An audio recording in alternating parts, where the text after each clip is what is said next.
क्या अभी भी ईरान के अंदर मोसाद के एजेंट एक्टिव हैं? क्या मोसाद अभी भी ईरान के अंदर किसी मिशन को अंजाम दे रहा है? वैसे बहुत सारे मोसाद के एजेंट ईरान पकड़ चुका है, फांसी पर भी लटका चुका है, लेकिन अभी भी मोसाद अपना मिशन ईरान के अंदर चला रहा है। दरअसल अभी खबर आई है कि ईरान के अंदर एक फैक्ट्री में ब्लास्ट हुआ, जिसके बाद वहां पर बहुत भयानक आग लग गई। जिस फैक्ट्री में आग लगी है, ये फैक्ट्री ईरान के जहाज बनाती है और जो ड्रोन बनाता है ईरान, उसका कुछ सामान भी इस फैक्ट्री में बनाया जाता है। ब्लास्ट हुआ और ब्लास्ट के बाद इस तरीके से भयानक आग फैक्ट्री में लग गई है। ये ब्लास्ट कैसे हुआ, आग कैसे लगी, ये जानकारी अभी सामने नहीं आई है, लेकिन मोसाद कुछ इसी तरह का पैटर्न पहले भी ईरान के अंदर आजमा चुका है। 28 फरवरी को जब ईरान के ऊपर हमले हुए तो उससे पहले भी ईरान के अंदर ऐसी बहुत सारी घटनाएं हुई थी जहां पर ब्लास्ट हुआ, आग लगी, मोसाद का नाम उसमें सामने आया था। जहाज बनाने वाली इस फैक्ट्री में ये जो ब्लास्ट हुआ है, आग लगी है, इसमें भी कहीं ना कहीं मोसाद का ही हाथ बताया जा रहा है। अभी 4-5 दिन पहले इमाम खुमैनी स्ट्रीट पर 2 कारों में बम धमाके हुए थे, वहां पर भी मोसाद का हाथ सामने आया था। इस मामले में भी कहीं ना कहीं ईरान को मोसाद का हाथ होने का शक है। इसीलिए ईरान की सेना लगातार पूरे देश के अंदर मोसाद के एजेंट्स को पकड़ने के लिए ऑपरेशन चला रही है। कल ही मैंने आपको बताया था कि 4 एजेंट पकड़े गए थे। एक जासूसी नेटवर्क अमेरिका और इजराइल का ईरान की पुलिस ने पकड़ा था, जो स्टारलिंक की डिवाइस की तस्करी करके बहुत सारी डिवाइस ईरान के अंदर लाने की फिराक में था। आपको मालूम है कि ईरान की सरकार ने पूरे देश के अंदर इंटरनेट बंद किया हुआ है, जिसकी वजह से मोसाद के लोगों को अपना मिशन चलाने में थोड़ा सा दिक्कत आ रही है। बड़ी बात यह है कि ईरान टेक्नोलॉजी में अब इतना आगे बढ़ चुका है कि सैटेलाइट से जो इंटरनेट चलाया जाता था स्टारलिंक कंपनी की मदद से, उसको भी जाम कर दिया है। तो किसी तरह का कोई भी इंटरनेट एक्सेस ईरान के अंदर मोसाद के एजेंट्स को नहीं मिल पा रहा है। यकीन मानिए दोस्तों, अगर ईरान ने इंटरनेट पर इस तरह से लगाम ना लगाई होती तो मोसाद के एजेंट ईरान के अंदर रहकर ही पूरे ईरान को अब तक तबाह कर चुके होते। वो तो गनीमत यह है कि टेक्नोलॉजी में ईरान आगे बढ़ चुका है और इंटरनेट जो सैटेलाइट से आता था उसको भी जाम कर दिया है। फिलहाल इस वक्त की बड़ी खबर यह है कि पाकिस्तान के अंदर अमेरिका और ईरान की बातचीत की तैयारियां बहुत तेजी के साथ चल रही हैं। हो सकता है कि आज अमेरिका का डेलीगेशन पाकिस्तान के लिए रवाना हो भी जाए, लेकिन अभी तक ईरान की तरफ से बातचीत की हामी नहीं भरी गई है। ईरान अभी भी अपनी जिद पर अड़ा हुआ है कि जब तक जो नाकेबंदी की है अमेरिका ने समुद्र के अंदर, उस नाकेबंदी को नहीं हटा देता, हम बातचीत नहीं करेंगे। मीडिया रिपोर्ट्स के मुताबिक पाकिस्तानी आर्मी चीफ आसिम मुनीर ने डोनाल्ड ट्रंप से बातचीत की और कहा कि आपने ये जो नाकेबंदी की है, इसकी वजह से शायद दूसरे दौर की बातचीत में खलल पड़ सकता है। डोनाल्ड ट्रंप से जो बातचीत की है आसिम मुनीर ने, उसके बाद ट्रंप की तरफ से अपने अधिकारियों से इस बारे में बातचीत की जा रही है कि नाकेबंदी को हटाया जाए या ऐसे ही नाकेबंदी जारी रहे। फिलहाल अभी पूरी तरह से कंफर्म नहीं हुआ है कि अमेरिका और ईरान के बीच दूसरे दौर की बातचीत पाकिस्तान के अंदर कल या परसों में होगी। अमेरिका बातचीत के लिए राजी है, लेकिन ईरान की जो शर्तें हैं, उन शर्तों के बिना ईरान इस बातचीत में शामिल नहीं होगा। दोस्तों, स्टेट ऑफ हॉर्मुज को लेकर ईरान एक ऐसा कानून बनाने का प्लान कर रहा है जिसके मुताबिक इजराइल या उससे जुड़ा कोई भी जहाज स्टेट ऑफ हॉर्मुज से फिर कभी भी गुजर नहीं पाएगा। चाहे वो पैसा दे, चाहे कुछ भी दे, लेकिन इजराइल का जहाज स्टेट ऑफ हॉर्मुज से नहीं गुजरेगा। साथ ही साथ स्टेट ऑफ हॉर्मुज से गुजरने वाले हर जहाज को रियाल में टैक्स पे करना होगा। ईरान जहाजों से ये जो टैक्स वसूलेगा उसका 30% हिस्सा IRGC को जाएगा। IRGC उस 30% हिस्से का इस्तेमाल करके अपने हथियार बनाए या कुछ भी करे, लेकिन 30% हिस्सा IRGC को दिया जाएगा।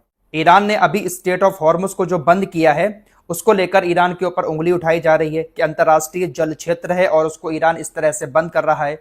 हालांकि ये जो एरिया है वो ईरान के अंडर में ही कहीं ना कहीं आता है, लेकिन जब ईरान इसको कानूनी शक्ल दे देगा तो ईरान के पास पूरा हक हो जाएगा कि स्टेट ऑफ हॉर्मुज से गुजरने वाले किस जहाज से टैक्स लेना है, किससे नहीं लेना है, ये ईरान के ऊपर होगा अगर ये कानून की शक्ल ले लेता है। क्योंकि दुनिया में और भी बहुत सारे देश ऐसे हैं जो अपने एरिया से गुजरने के लिए टैक्स लेते हैं। एक वीडियो में आप लोगों को बता चुका हूं।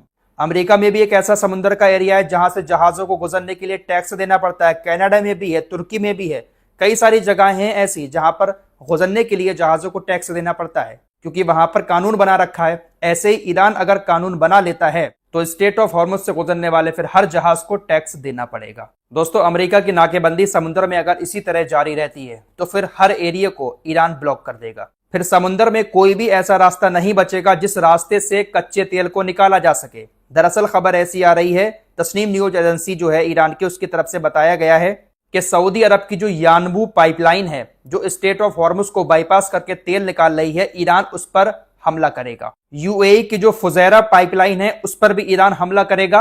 साथ ही साथ बाबल मंडप को भी पूरी तरह से ईरान की तरफ से बंद कर दिया जाएगा। समुद्र में फिर कोई भी ऐसा रास्ता नहीं बचेगा जहां से कच्चे तेल को निकाला जा सके। अभी यूएई और सऊदी अरब पाइपलाइन के जरिए स्टेट ऑफ हॉर्मुज को बाईपास करके लगातार कच्चा तेल निकाल रहे हैं। लाखों बैरल तेल इस पाइपलाइन के जरिए इस जंग के दौरान सऊदी अरब और यूएई ने निकाला है। अगर ये पाइपलाइन बंद हो जाती है, इस पर हमले होते हैं, तो फिर समुद्र में कोई भी ऐसा रास्ता नहीं बचेगा जिस रास्ते से मिडिल ईस्ट से कच्चा तेल निकाला जा सके। बाबल मंडप एरिया से होकर ही ये पाइपलाइन निकलती है। वहां पर हूतीज का राज है। ईरान उनके साथ मिलकर पूरे एरिया को ब्लॉक कर सकता है अगर अमेरिका अपनी नाकेबंदी ऐसे ही जारी रखता है, और ये किसी भी वक्त हो जाएगा दोस्तों, इसमें कोई शक भी नहीं है, क्योंकि स्टेट ऑफ हॉर्मुज ईरान ने बंद करा, उधर अमेरिका ने नाकेबंदी कर दी। अब अमेरिका की नाकेबंदी के आगे ईरान अपने नाकेबंदी करेगा, और इसमें नुकसान अमेरिका का बिल्कुल भी नहीं है। नुकसान है तो सिर्फ और सिर्फ इन अरबी देशों का, और उन देशों का जिनका तेल अरबी देशों से उनके देश में पहुंचता है। फिलहाल एक रिपोर्ट सामने आई है, अमेरिका और इजराइल ने ईरान के ऊपर जो हमले किए, उस हमले में अब तक ईरान के अंदर कितने लोगों की मौत हुई है। ईरान के फॉरेंसिक मेडिसिन संगठन की तरफ से बताया गया है कि इस जंग के दौरान तकरीबन 3,375 लोग ईरान के अंदर शहीद हो गए। अमेरिका और इजराइल की तरफ से इतने खतरनाक हथियारों का इस्तेमाल किया गया था कि जो मरने वाले लोग थे उसमें से 40% लोगों की बॉडी की पहचान ही नहीं हो पा रही थी। इतनी बुरी तरह से उनके चेहरे बिगड़ चुके थे। बहुत ज्यादा कोशिशें की गईं, उसके बाद लोगों की पहचान हुई और उनको फिर दफनाया गया। सबसे ज्यादा लोग तेहरान, हॉर्मोजगान और इस्फहान प्रांतों में मारे गए हैं। ईरान के अंदर ये जो लोग मारे गए हैं, इसमें छोटे छोटे बच्चे भी हैं, थोड़े बड़े बच्चे भी हैं, जवान भी हैं, बूढ़े भी हैं। सारी लिस्ट आपकी स्क्रीन पर लगा रहा हूं, कितनी कितनी एज के लोग इजराइल और अमेरिका के हमले में मारे गए हैं। उधर बड़ी खबर गाजा को लेकर आ रही है। इजराइल अगले महीने गाजा के ऊपर भयानक हमले कर सकता है। इजराइल की कैबिनेट इस बात को लेकर प्लान कर रही है कि अगर हमास ने अगले महीने तक हथियार नहीं डाले, गाजा छोड़कर हमास नहीं गया, तो गाजा के ऊपर भयानक हमले कर दिए जाएंगे। इजरायली चैनल 14 की तरफ से बताया गया है कि अगले महीने तक आखिरी डेडलाइन हमास को दी जा रही है। अगला महीना शुरू होने से पहले पहले अगर हमास ने हथियार नहीं डाले तो इजराइल की तरफ से गाजा पर हमले शुरू कर दिए जाएंगे। एक और बड़ी खबर, बेंजामिन नेतन्याहू के ऊपर जो भ्रष्टाचार का मामला है वो 1 हफ्ते के लिए रद्द कर दिया गया है। इस हफ्ते सुनवाई होनी थी, लेकिन सुनवाई नहीं होगी। सुरक्षा का हवाला देकर प्रधानमंत्री बेंजामिन नेतन्याहू की एक बार फिर से सुनवाई टाली जा चुकी है। ऐसे ही टलती रहेगी जब तक ये कुर्सी पर है। जैसे ही इसकी कुर्सी गिरी, यकीन मानो दोस्तों, सलाखों के पीछे नजर आएगा। फिलहाल मिडिल ईस्ट के हालात अभी भी अच्छे नहीं हैं। देखते हैं कि दूसरे दौर की बातचीत अमेरिका ईरान के बीच होती है या फिर ऐसे ही हालात बनते बनते एक बार फिर से दोनों लोग आपस में लड़ाई शुरू कर देते हैं। देखते हैं क्या होता है। इस रिपोर्ट में इतना ही। कुछ और खबरों के साथ फिर हाजिर होंगे। अपना ख्याल रखिएगा। अल्लाह हाफिज।